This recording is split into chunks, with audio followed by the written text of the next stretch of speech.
Mark G with the $10 super chat says, the audits are pointless / dangerous. When it shows that Trump won, it will result in bloodshed as no peaceful transfer can occur. Pointless because rhinos are spineless and looking for donations. Man, yeah, exactly. Like, I'm not sure what would happen. That's what I was kind of talking about. Like, what would happen? How do we know that it would it be peaceful? Like, no, it wouldn't. Like, they don't want to relinquish power. They don't want to. They think that. I mean, Biden's a bumbling idiot. I mean, did you guys watch his speech today? It's so frustrating to listen to him talk because it's the John Oliver effect. All right, this is all Democrats do this, and I say it's the John Oliver effect because I used to watch John Oliver. I used to think he was funny, and I used to get my news from John Oliver. Last week tonight with John Oliver, it was great. It was funny until I started learning about the truth of what was going on, the real news, the stuff that the both sides, the other side of the coin that gave the full picture. And then I realized he wasn't funny anymore because the jokes were based on lies. His whole premise was based on lies. Not every subject, mind you. Some of them were still good. Some of his whistleblowing on different corporations that were forcing opioids on people. Like, he does some good work, actually. But a lot of his political stuff was based on lies. So I call it the John Oliver effect. When they take something, Charlottesville, for example, is a perfect example. Donald Trump last year, 2 years ago, 3 years ago, my goodness, I don't even remember, 2017, 2018, I can't even recall. I wasn't political at that time. But Charlottesville, I heard it so many times in my red pilling days when people would say, how can you vote for a man that said there's good people on both sides? Which, by the way, Biden has claimed multiple times, even in the debate he brought it up. But it has been disproven because if you go listen to Donald Trump's speech in Charlottesville about these people, he was saying the neo-Nazis should be condemned outright. Period. No questions asked. I'm not talking about them. I'm talking about the people that are just there because they want to not have the statue removed. That's it. He was saying there's good people on both sides, not including the white nationalists and the neo-Nazis, because they should be condemned. Period. He condemned them. But see now what the Democrats do, it's the John Oliver effect. They take that one line, there's good people on both sides, and they gaslight everyone that listens to them.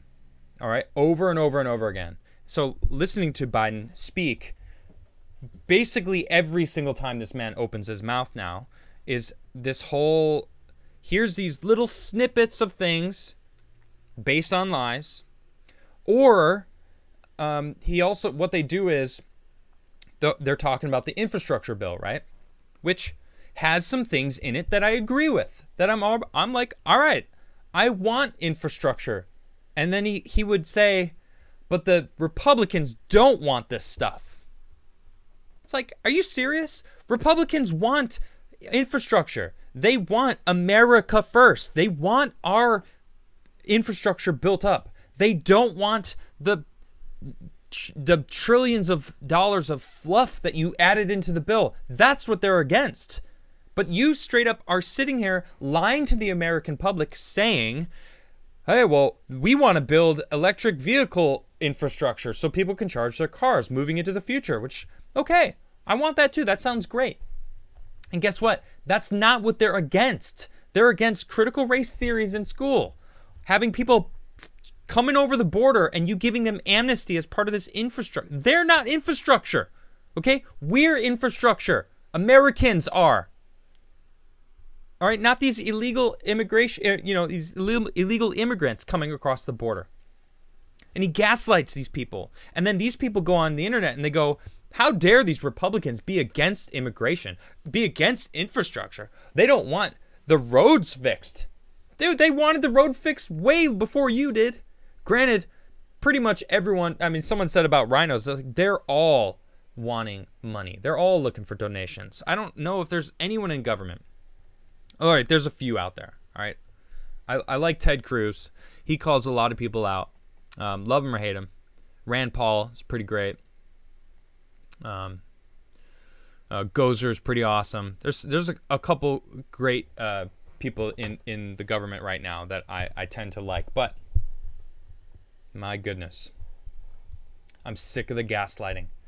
They do it non-stop. Psaki is the worst because she does this thing where, you know, here's this, that's what she says. She's like, oh, well, as you know, racism is a serious problem in our country. Are you talking to me? No, it's not.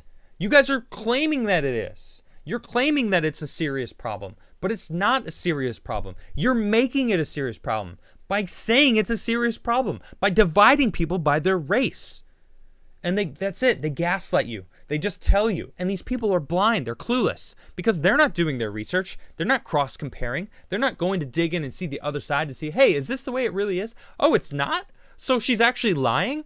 Well, technically, it's not actually a lie. It's more of a twisting of the truth. It's more of just giving you little filters of what the truth is without telling you the entire story, which breaks their whole narrative. They're very careful about the way that they do things, the way that they say things. And Biden, man, today, he was speaking, I believe, in Minnesota. Yeah, Whitmer was speaking before him. And he was just talking he started talking about China too, which pissed me off because he mentions our adversaries. Our adversaries are taking advantage of America being so weak right now. And it's like, you made us weak, dude. It's your fault. And then he started praising China. I'm not joking. Joe Biden was praising China today. He was saying, wow, they spent 3 times what we do on infrastructure. They've got this amazing infrastructure network. And they've got all these steel companies. They make in 1 month what we make in a year, steel-wise. Yeah, because we sent all of our manufacturing over to China. What do you expect? And he also said a false number. He said they have 70% of the electric vehicle batteries production. It's actually 80%. That's right, 80%. China makes all of the electric vehicles. Oh, so you want to move to electric vehicles, huh? You realize that we're going to be stuck on China more now, right? We're going to have to be, you know why they're able to invest so much? Because we're giving them our money, Biden. Our money's going over there because they're selling us products that we're just buying crap from China, which is something that we should all try to avoid, by the way, which I try to avoid as much as I possibly can. Sometimes you just can't anymore. A lot of electronics, you don't really have a choice. Taiwan made my computer, which I'm quite happy about, which is a country. All right, I'm just going to add that. Korea makes a bunch of electronics as well. South Korea, not North Korea. I don't know if you needed clarification. Anyway, where was I? Man, I was reading super chats and I kind of, man, that speech really pissed me off today. I was like, every like couple minutes, I'd be like, that's not true. That's a lie. It's based on lie. And then he said, I have to show you guys. You know what? I'm gonna play this for you. Hold on. I gotta pull this up. This video. I had no idea what he was saying. When you build a charging station. Hold on. Parenthetically, when you build a charging station, it's like back in the day when my grandpa worked for the American Oil Company back in the turn of in the 1920 in that area. In that area, it went from state to state, convincing people that they allowed them to put 20,000 gallons of gasoline under the ground. They didn't want them around. But parenthetically, see, he's talking about how this is a great example. He's talking about how his grandfather was trying to get people to put gas stations around to help people get used to having cars. Who's against having infrastructure for electric vehicles? Like superchargers. Tesla was doing it and I'm like, awesome. I saw them around Europe. I'm like, this is great. Moving towards a green future. I mean, granted, a lot of times they're powered by non-green sources, which is another situation. But here he's talking about, he's giving this old story about my grandfather and this and that, and people were trying to stop him from putting gas stations. Man, these Republicans really just don't want to work with us. who's against that though? Right? That's what they do. They're like, see, they're against it. It's like, no, they're against the entire bill because there's so much pork in it. That's what they call it when there's so much fluff in bills. There's so much in it. It's 2,700 pages long. It's incredibly long. It's insane. These bills are they pack so much into each bill. You never really know. They're bailing out the media. It's insane. The media is not infrastructure. It's a propagandist machine. All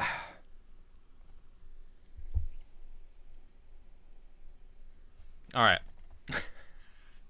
I'm going back to super chats.